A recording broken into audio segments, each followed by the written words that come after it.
renvoie, ceux qui veulent plus de détails, à l'article de l'abbé Cekada. The validity of the Thuk consecrations. Alors désolé pour l'anglais, mais tous ces vendeurs de sacrements fast-food là, nous viennent directement des États-Unis. Les Cekada, les Sanborn, les Kumaraswamy, etc. Donc on ne pourra pas y couper malheureusement. The United States of America. Non contents de balancer des bombes sur la moitié de la planète, il faut aussi qu'ils nous envoient leur théologie schismatique et leurs évêques en carton là. Ici, l'abbé Cekada va nous faire part de ses inquiétudes et nous décrire un petit peu l'univers mental dans lequel il évolue. Il raconte une conversation avec Monseigneur Lefebvre en 1980, lorsque celui-ci lui confiait que dès qu'il toussait, tous les séminaristes se mettaient à prier « Seigneur, laissez-le vivre, du moins jusqu'à ce qu'il m'ordonne », car la plupart pensaient que Monseigneur Lefebvre était le dernier évêque valide, ou en tout cas le dernier évêque qui ordonnait validement les prêtres. Jusqu'en 1988, c'était une inquiétude pour les lefévristes. Mais l'abbé Cekada, qui a basculé dans le sédévacantisme, eh bien, ne peut plus compter ni sur Monseigneur Lefebvre, ni sur les évêques lefévristes pour les ordinations et les confirmations, pour ordonner les futurs prêtres sédévacantistes. D'où une grande détresse, puisque, pour rappel, pour ces gens-là, il n'y a plus d'église. Les prêtres ne sont plus valides, et les évêques non plus, il n'y a plus de pape. On se retrouve dans une situation catastrophique, une sorte d'état d'urgence. Il en est de même pour Monseigneur de Castro Mayer au Brésil, qui, bien que sympathisant de leur cause, ne souhaite pas s'impliquer davantage. Mais là, il va nous rassurer en nous disant que les évêques lefévristes ne sont pas la seule option. Il y a aussi les évêques TUC. Il va nous faire un petit peu le topo, réglant ses comptes au besoin, et il va nous expliquer que contrairement à la Fraternité Saint-Pédis, qui est une structure, les évêques TUC travaillent chacun dans leur coin, font leur petit micmac de leur côté. La pseudo-lignée épiscopale de chaque évêque TUC américain passe par deux hommes, le père Gérard Deslauriers et Carmona, dont on apprendra dans une vidéo de l'abbé Cekada comment fonctionnait ce Carmona. Au Mexique, il rentrait dans une église avec son groupe de fidèles tradis, là, et il disait « Maintenant, l'église, elle est à moi, je vais célébrer la messe, et si vous n'êtes pas content, vous partez ». Ce qui faisait rire l'abbé Cekada, il disait « Christeros style ». Il va nous présenter rapidement ces trois hommes. Notez que dans son article de 1983, il expliquait que Monseigneur Tuc, de par sa position de frère du Premier ministre vietnamien, tentait d'exercer des pressions sur le Vatican pour être créé cardinal. Le Vatican a refusé et l'abbé Cekada trouvait ça normal puisque c'était des méthodes inadmissibles. Et bien là, en 92, il a une toute autre manière de voir les choses. Il reproche au Vatican de le traiter comme un paria. Il va nous faire part d'une toute nouvelle information. Il va nous parler d'un certain abbé Revaz qui était professeur à Écône. Et il nous explique qu'en fin de compte, c'est ce Maurice Revaz qui aurait convaincu Monseigneur Tuc de se rendre à Palmar pour y faire ce que l'on sait. C'est tout juste si le fiasco de Palmar de Troya n'aurait pas été commandité par Monseigneur Lefebvre. Et du coup, Monseigneur Tuc n'aurait rien à se reprocher. Dans la nouvelle version du fiasco de Palmar de Troya, l'abbé Cekada ne nous parle plus de la bilocation de Paul VI, il ne nous parle plus de la très sainte Vierge Marie qui demande à ce que 5 laïcs soient ordonnés et consacrés sur le champ. Ça, il a oublié. Maintenant, il ne nous parle que de messes traditionnelles. Puis il nous dit, bon, de toute façon, Monseigneur Tuc a répudié le groupe de Palmar. Donc ça va. Donc là, il nous la joue modérée, l'abbé Sekada, il nous dit attention, les gens qui se disputent au sujet de Monseigneur Tuc se divisent en deux catégories. Ceux qui vont prendre Monseigneur Tuc pour un véritable saint, un héros de l'Église, et puis les autres qui le prennent pour un fou, qui ne serait même plus capable d'administrer des sacrements valides. Il dit non, les deux ont tort. C'était simplement un homme, faillible comme tous les hommes. Ce n'était pas saint Athanase.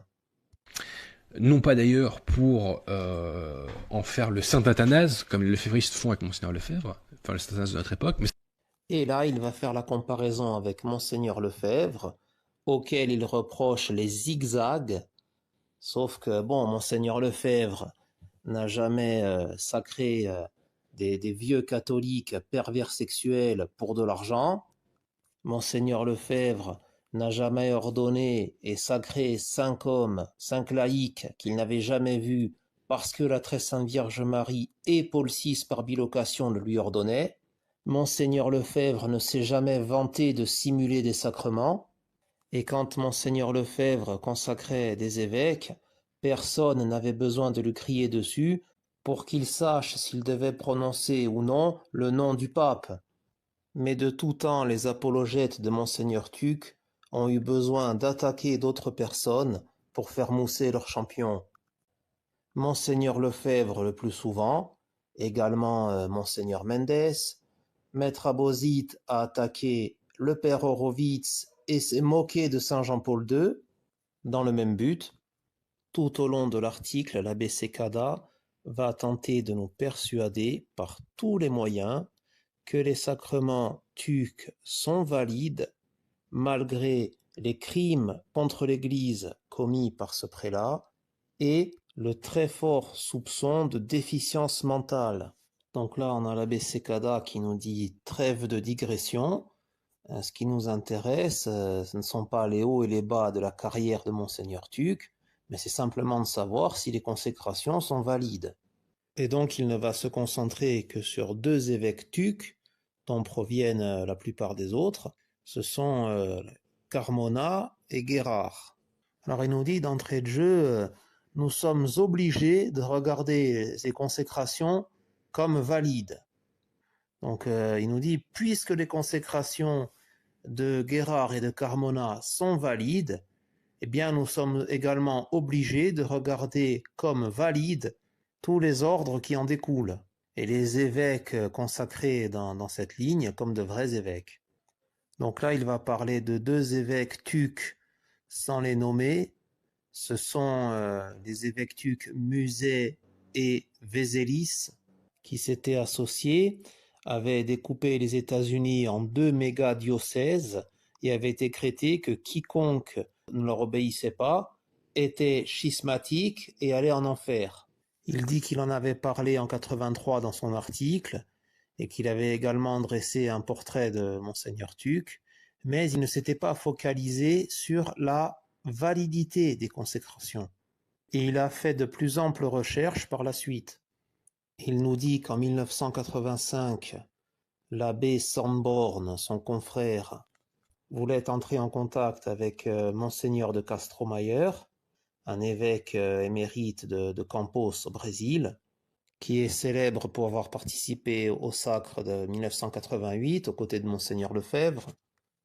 Et il s'était déjà opposé durement à Saint Jean-Paul II. Ils nous disent là bien plus que Monseigneur Lefebvre. Alors il voulait voir si Monseigneur de Castromayer serait prêt à ordonner des prêtres pour eux, ou du moins à leur donner des conseils. Donc en 85, l'abbé Sanborn s'est rendu à Campos pour discuter avec Monseigneur de Castromayer. Et il s'est avéré que Monseigneur de Castromayer limitait son apostolat au Brésil. Alors l'abbé Sanborn lui a demandé que pouvait-il faire, et Monseigneur de Castromayer a répondu « Allez voir Guérard ». L'abbé Sanborn lui a dit qu'il avait des doutes quant à la validité de la consécration épiscopale de Guérard, mais l'évêque lui a répondu « Si c'est valide pour Guérard, alors c'est valide pour moi aussi ». L'abbé Sanborn lui a fait part de son hésitation, et Monseigneur de Castromayer a répondu « Guérard est la personne la plus qualifiée au monde pour déterminer si la consécration était valide. Donc notez ici que dans les propos rapportés par l'abbé Sandborn, Monseigneur de Castromayer ne dit pas Monseigneur Guérard, ni même le père Guérard, il dit simplement Guérard. À son retour, l'abbé Sandborn a suggéré aux autres prêtres de la Société Saint-Pie V de faire de plus amples recherches en théologie morale sur la validité d'une consécration épiscopale. Et l'abbé Cecada s'est porté volontaire, car lui, il était très opposé au départ. Et c'était une tâche énorme. Alors, un petit point sur la situation. On a un évêque mort excommunié qui dit à un futur évêque tuc qu'un évêque tuc mort excommunié est la personne la plus qualifiée au monde pour savoir si c'est valide. Voilà, avec ça, là, on ne peut pas se tromper, hein. Et donc j'en profite pour faire une petite parenthèse sur ce concept qui est fort étrange. C'est celui des gens qui sont excommuniés, qui sont frappés d'une peine d'excommunication, mais qui le vivent bien. Ils sont bien dans leur basket. Ici, le cas de Monseigneur de Castromayer, qui explique que son excommunication n'est pas valide, parce que le pape n'a pas tenu compte de l'état de nécessité dans lequel se trouvait Monseigneur. Eh oui, où est-ce qu'il avait la tête, le pape? Donc ça va, lui il est bien dans sa peau, tranquille, l'excommunication n'est pas valide et il va mourir comme ça, tranquillement. On a le cas aussi du père Finet. Hein, si vous dites à un finéiste, oui mais le père Finet a été excommunié par Pie XII, il va vous répondre, ah mais non, l'excommunication n'était pas valide. Puis bon, après, vous avez bien sûr laissé des vacantistes, alors eux, c'est encore mieux. Ils vous diront que le pape n'étant pas le pape, il ne peut pas y avoir d'excommunication. Alors que bon, lorsqu'un catholique se retrouve frappé d'une peine d'excommunication, il ne commence pas à discutailler pour montrer qu'il en sait plus que le pape et que toute l'Église et que c'est lui qui a raison. Là, Cecada nous dit qu'avec l'abbé Sandborn, ils ont passé plus d'1 millier d'heures de recherche en théologie et en droit canon. Alors, sur cette page, qu'est-ce qu'il nous manque? L'abbé Cecada nous parle du millier d'heures de recherche en 1985. Il nous dit que, tout compte fait, eh bien, il n'en faut pas beaucoup pour que les consécrations soient valides et que nous sommes obligés de les regarder comme valides. Emballer, c'est peser. Et il nous dit qu'en septembre 1988, l'abbé Sandborn a distribué un rapport interne aux prêtres pour leur dire que les consécrations tuques devaient être considérées comme valides. Et il passe à la suite. Mais qu'est-ce qu'il a oublié, l'abbé Cecada, là? Il a oublié un petit détail, on va dire ça comme ça. Le voyage en Allemagne des 3 prêtres en février 88. Les abbés Kelly, Jenkins et Sandborn, et en particulier les conclusions de l'abbé Sandborn à la suite de ce voyage. Après avoir interrogé les 2 témoins du pseudo-sacre du père Guérard pendant plusieurs heures, l'abbé Sandborn conclut « Premièrement, la validité ne peut pas être prouvée au fort externe.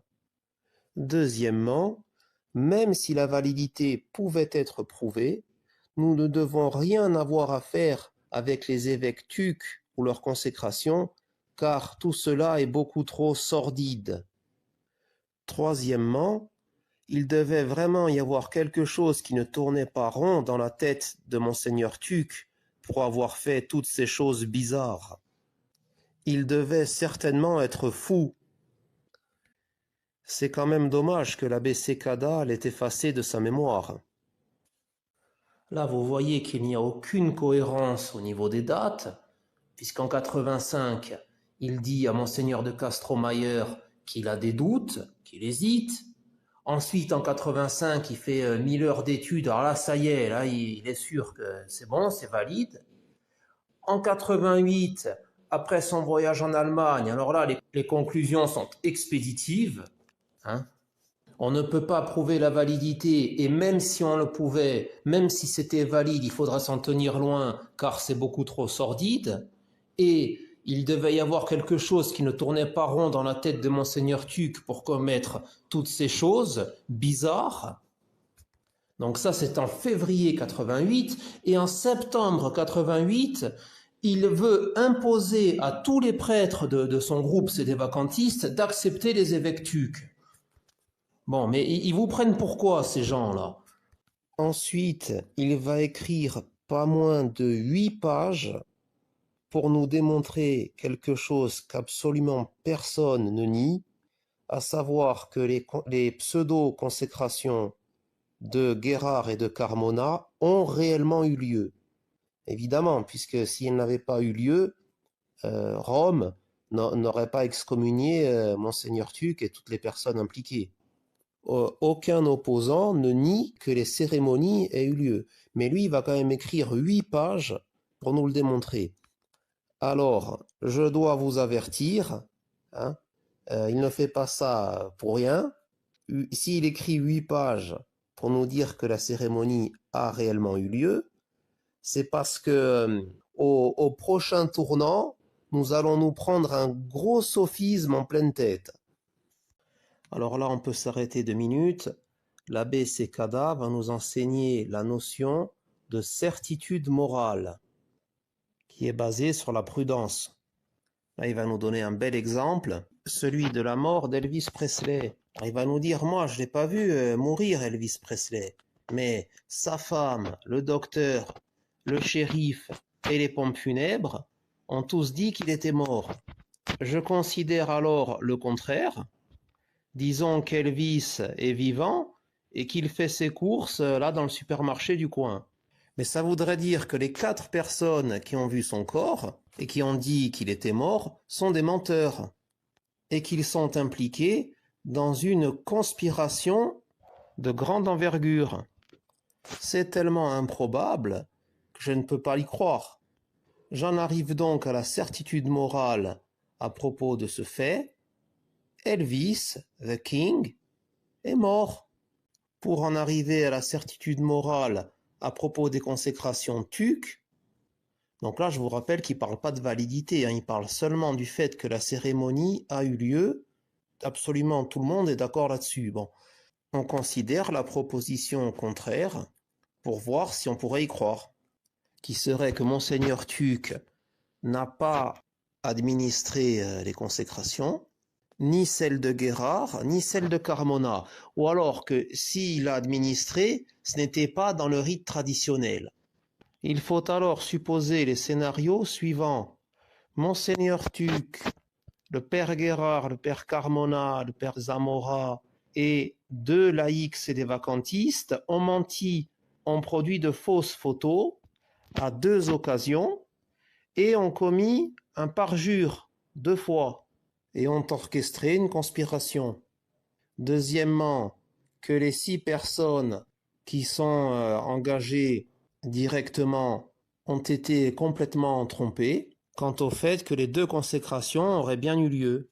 Troisièmement, que Guérard, Carmona et Zamora ont par la suite conféré des ordinations et des consécrations épiscopales, tout en sachant qu'elles étaient nulles.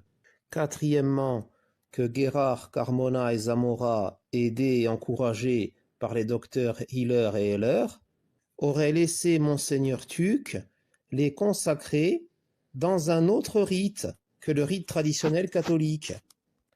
Et cinquièmement, là il nous garde le meilleur pour la fin, que toutes les personnes impliquées dans les consécrations auraient également trompé le Vatican à propos de l'événement, ou alors qu'ils auraient eu la complicité du Vatican pour participer à la conspiration.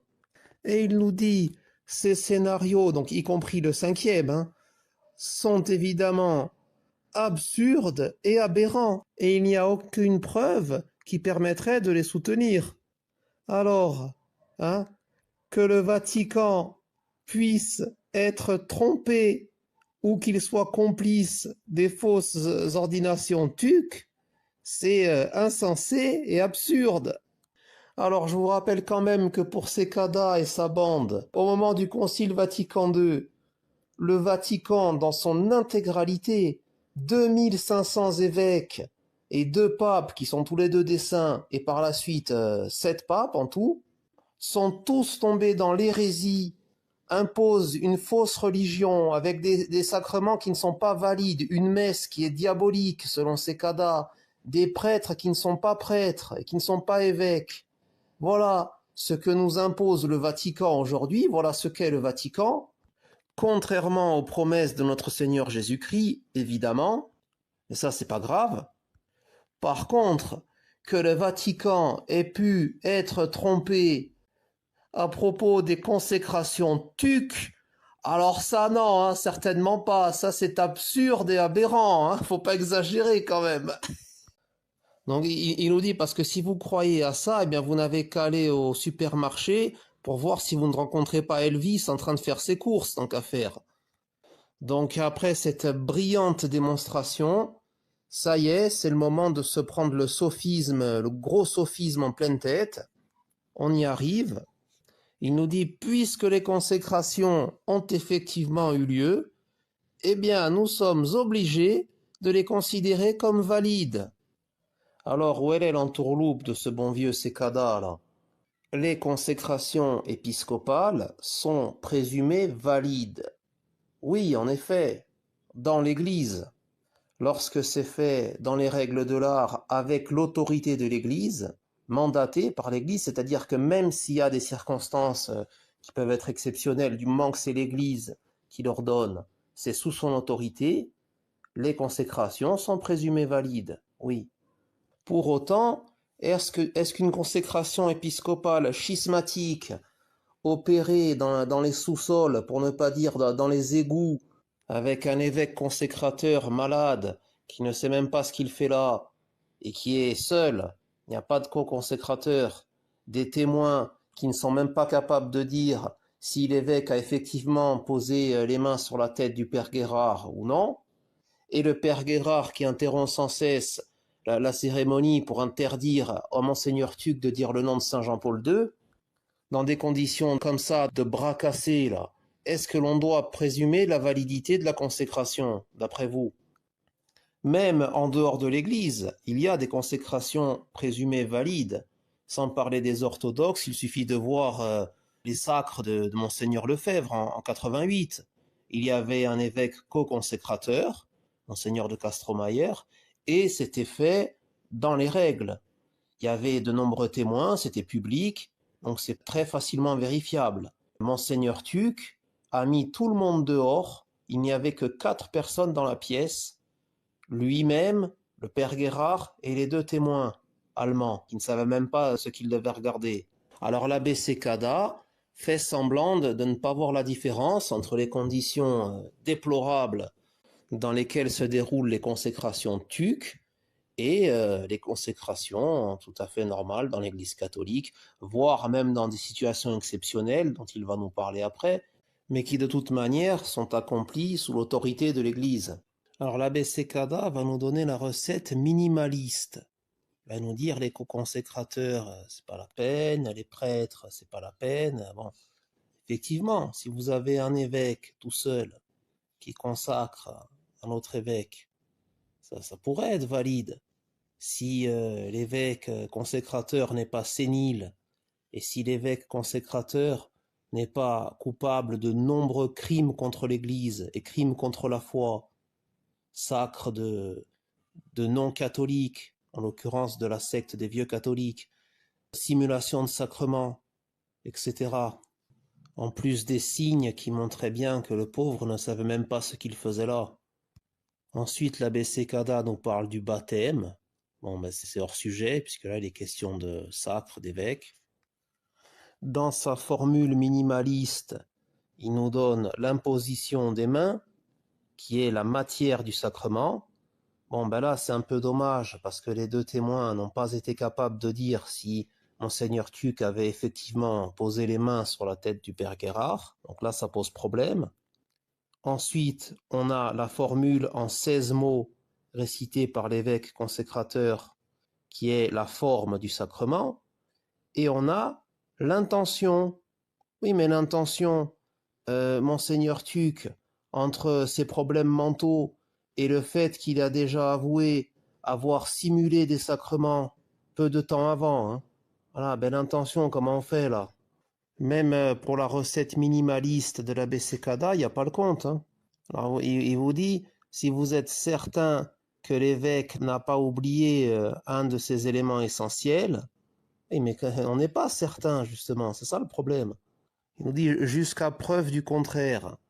Il semble que des preuves du contraire, c'est pas ce qui manque. Hein. D'ailleurs, lui-même, en 83, il en savait quelque chose.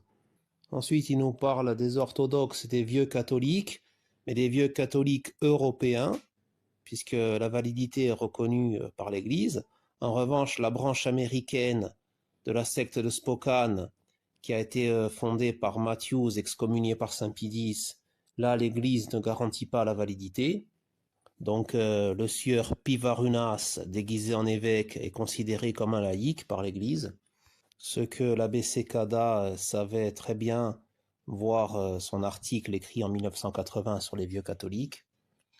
Mais les orthodoxes ne prennent pas comme évêques consécrateurs des déficients mentaux, ce qui rend la comparaison que nous fait l'abbé Sekada hors sujet. Là, il recommence avec sa recette minimaliste en nous assurant que c'est bien valide. Alors, premièrement, Monseigneur Tuc est un évêque validement consacré. Deuxièmement, il a conféré des consécrations épiscopales au père Guérard et à Carmona. Et troisièmement, Monseigneur Tuc a employé le rite de consécration catholique. Sur le papier, c'est bon dit comme ça, mais il manque quelques éléments. Il manque le fait que Monseigneur Tuc avait des problèmes mentaux et qu'il a commis de nombreux crimes contre l'Église, qui l'excluent de fait de l'Église. Donc si ce n'était pas l'excuse des troubles mentaux, eh bien il ne serait même plus catholique. Là, il nous reparle de Monseigneur de Castromayer et il nous parle du nonce apostolique aux États-Unis, le cardinal Pio Laghi. Donc là, il va vraiment nous en sortir une bonne. Ça vaut le coup de s'arrêter un petit peu dessus. Il nous reparle de Monseigneur de Castromayer qui avait accepté la validité de la consécration du père Guérard. Bon, ça on l'a déjà vu. Et il nous dit également le nonce apostolique aux États-Unis, l'archevêque Pio Laghi, tout en condamnant la consécration du père Guérard comme illicite, il reconnaît néanmoins qu'elle est valide. Et si on lui posait la même question à propos de la consécration de Carmona, eh bien on aurait probablement la même réponse. Et il nous donne la référence, c'est une lettre dans laquelle l'archevêque Pio Laghi répond à Eugène Berry en 1988. Voyons un petit peu qui était cette personne. Donc Eugène Berry était un père de famille nombreuse qui était impliqué dans le lefévrisme aux États-Unis dès le départ. C'est-à-dire qui, comme il disait, là, je n'hésite pas à faire des kilomètres parce que c'est ça la vraie messe. Donc, en 1976, c'était un fidèle des abbés Kelly et Sanborn quand ils étaient encore à la fraternité Saint-Pie X, donc Unacum. Puis, en 1983, ils sont partis de la fraternité Saint-Pie X pour devenir sélévacantistes. Donc, Eugène Berry les a suivis. Mais par la suite, quand ils se sont divisés sur la question des évêques tucs, comme c'est la tradition chez eux, hein, le schisme dans le schisme dans le schisme, eh bien, Eugène Berry ne savait plus sur quel pied danser, ne savait plus choisir entre l'abbé Kelly et l'abbé Sanborn. Alors, il a entrepris une démarche qui est vraiment très originale de la part d'un sélévacantiste. Il a écrit au nonce apostolique pour lui demander conseil. Et le nonce apostolique, qui n'est pas spécialement familier de cette question, il va lui répondre de la manière la plus simple possible. Lui, il ne s'est pas penché sur la question de la validité. Il rappelle que ces consécrations sont gravement illicites, bien que valides, ici dans le sens quand bien même elles seraient valides. Les personnes qui y participent encourent une peine d'excommunication. Donc voilà l'essentiel de son propos, c'est la peine d'excommunication. Et l'archevêque Pio Laghi pensait s'adresser à un catholique, et quand on parle à un catholique, de peine d'excommunication, ça lui suffit amplement. Il n'a pas besoin d'aller chercher midi à 14 heures. Donc c'est caractéristique de leur méthode, on sort les propos de leur contexte, on ne tient absolument pas compte de l'essentiel, et on se contente de jouer sur les mots, ici bien que valide, ou quand bien même elle serait valide. Puisque là, on a affaire à un homme d'église, c'est pas quelqu'un qui est excommunié et qui le vit très bien, comme ce dont on parlait précédemment. Alors on a les abbés Cecada et Sanborn qui reprennent ça en disant « Regardez, le cardinal Pio Laghi reconnaît la validité des ordinations TUC. » Bon là après ça continue, c'est assez répétitif, hein. Il essaye de brouiller un peu les pistes en nous parlant de doutes négatifs et non positifs. Ben dis donc, plus positif que ça serait dur quand même, hein. Là il va essayer de démonter une par une les objections. On va passer au plus croustillant là. Bon, la première, il fait comme si c'était du scrupule. Voilà, tout ce qu'on est en train de dire, en fait, c'est juste du scrupule, il n'y a aucun souci, tuc, c'est bon, quoi. Donc, il nous dit, deuxièmement, est-ce que Monseigneur Tuc avait vraiment l'intention de faire ce que fait l'Église? Il nous dit, pour la validité, il faut voir avec le Vatican. Voilà. Bon, mais le Vatican, en l'occurrence, ne reconnaît pas la validité. Bon. Mais oui, mais ça, c'est pas le vrai Vatican, en fait. C'est le cardinal Ratzinger, c'est pas valide. Il parle du vrai Vatican qui n'existe plus, lui. Oui. Et là, donc, on a l'objection numéro 3 qui dit, bah, si Monseigneur Tuc était fou ou sénile, les consécrations doivent être considérées comme douteuses. Ça recoupe avec l'intention. Bon. Et là, il dit, bah, vu ce que j'ai dit précédemment, bah, c'est impossible. Voilà. Il dit, il n'est pas permis de dire cela. Il dit donc, il n'y a pas de document prouvant que Monseigneur Tuc était sénile. Donc, en gros, tous les témoignages, tous les actes qu'il a commis, ben, ça ne compte pas. Donc, soit dit en passant, si il était retenu par des gens qui se servaient de lui, ils n'ont aucun intérêt à ce qu'il soit suivi par des médecins. Au contraire, s'ils peuvent profiter de lui un maximum, c'est encore mieux, hein. Donc là, maintenant, on arrive à la fin. Donc, cramponnez-vous, hein, accrochez-vous. C'est maintenant qu'on va rentrer dans le dur. Donc, il va donner des témoignages de gens qui affirment que Monseigneur Tuc était parfaitement lucide. Donc, on a les deux témoins dont on ne sait pas grand-chose en fin de compte, puisque c'était eux qui hébergeaient Monseigneur Tuc. Et lorsque Monseigneur Tuc recevait à de nombreuses reprises des vieux catholiques pour les sacrer, les ordonner, etc., parfois pour de l'argent, eh bien, comment étaient organisées ces rencontres? Qui est-ce qui les organisait? Là, on sait que eh bien, c'était les deux docteurs allemands qui hébergeaient Monseigneur Tuc. Donc eux, ils vont dire non, non, il était parfaitement lucide. On a, bien sûr, le père Guérard. Et le père Guérard, s'il veut continuer à se déguiser en évêque, hein, il est obligé de dire que Monseigneur Tuc était lucide et qu'il avait l'intention de faire ce que fait l'Église. Oh, oui, hein. Et là, voilà, maintenant, c'est là qu'il faut s'accrocher. Donc, il nous dit, le révérend Thomas Fowey, un prêtre de la tradition néo-zélandais, a passé 2 jours à Toulon avec Monseigneur Tuc en 1983.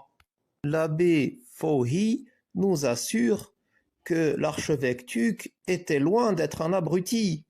Il a discuté de plein de choses, de droit canon, hein, et l'archevêque Tuc était très compétent. Bon. Alors, moi, je ne sais pas vous, mais moi je ne le connaissais pas, ce Thomas Fowey. Bon. Alors, quand l'abbé Cecada nous le présente, nous dit un prêtre de la tradition, bon, on se dit, là, ça doit quand même être une référence. Déjà, ouais, c'est pas n'importe qui. Mais on va quand même aller voir de plus près qui était ce Thomas Fowey. On voit dans les notes de bas de page que Thomas Fowey a dit ceci dans une conférence à Cincinnati en 1991. Alors Cincinnati étant le fief des abbés Cecada et Dolan. Alors déjà, la conférence était organisée par le groupe CMRI, nouveau nom de la secte de Spokane, l'église tridentine de rite latin de Francis Schuckardt, vieux catholique. Bon, ça commence mal, mais on va quand même essayer d'en savoir plus. Il est ordonné prêtre en 1943. En 1969, il fait une demande de réduction à l'état laïque et sans plus attendre, il va se marier civilement. Et en 1970, il obtient sa réduction à l'état laïque. Et ensuite, il divorce. Donc, après son divorce, il décide de retourner à la prêtrise. Et seulement, il va pas y retourner par la grande porte. Là, il va plutôt y retourner par les égouts, carrément. Puisque ça sera dans la secte de Spokane de Francis Schuckardt, l'église tridentine de rite latin, où il va opérer essentiellement en Angleterre et en Écosse. Bon, c'est pas tout, hein. Plus tard, en 1993, il sera fait évêque tuc, devinez par qui? Par Monseigneur Roux de Nice. Maître Abozit, il aime pas, lui, hein. Voilà. Bon, mais tout ça pour dire que quand Thomas Faury nous affirme que Monseigneur Tuc était parfaitement lucide, bon, ben c'est très crédible, hein. Là, nous voilà rassurés quant à Monseigneur Tuc. Enfin, nous avons le père Barbara qui, en 1992, nous dit que Monseigneur Tuc était parfaitement lucide. Alors là, l'abbé Sekada oublie de nous rapporter ce que disait le père Barbara 10 ans auparavant, c'est-à-dire immédiatement après avoir rencontré, après avoir parlé à Monseigneur Tuc. Donc voilà les conclusions du père Barbara. Mais voilà que 10 ans plus tard, il nous dit « Ah non, non, il y a 10 ans, je l'ai rencontré, il était parfaitement lucide. » Voilà. Donc ça, c'est très spontané, si vous voulez. C'est très convaincant, d'ailleurs. Le retournement de veste du père Barbara, vraiment, il est on ne peut plus convaincant, hein. Ensuite, il va répondre à diverses objections. Donc là, vous voyez l'objection numéro 3. Sans témoin qualifié, il disait aussi avec l'abbé Sanborn, il disait témoin spécialement qualifié. Voilà, donc c'est pour se moquer. Alors il dit la consécration épiscopale est douteuse sans témoin qualifié. L'abbé Sanborn dira même sans témoin spécialement qualifié, pour forcer le trait, pour ironiser. Donc oui, si on a des témoins qui ne sont même pas capables de dire si Monseigneur Tuc a posé les mains ou non sur la tête du père Guérard, bon, mais c'est pas grave, hein, ils n'ont pas besoin d'être qualifiés, ils n'ont pas besoin de répondre à cette question-là, il n'y a aucun souci. Non, non, non, c'est pas grave. La petite touche d'ironie de l'abbé Sekada suffit amplement. Ensuite, il nous parle d'évêques consacrés clandestinement en URSS, donc par un seul évêque. Ben oui, mais premièrement, ça se fait sous l'autorité de l'Église. Et deuxièmement, bon, on suppose que l'évêque en question ne souffrait pas de troubles mentaux. Jusqu'à preuve du contraire, comme dirait l'abbé Sekada. Bon là, excusez-moi, je reviens en arrière, j'ai oublié le meilleur, hein. Encore mieux que le père Thomas Fauhy. L'abbé Sekada va nous parler également de documents écrits de la main de Monseigneur Tuc pour prouver qu'il était en pleine possession de ses moyens. Et il en cite 4. Il nous dit l'écriture est très lisible, meilleure que la mienne, plus lisible que la mienne, parfaitement bien écrit.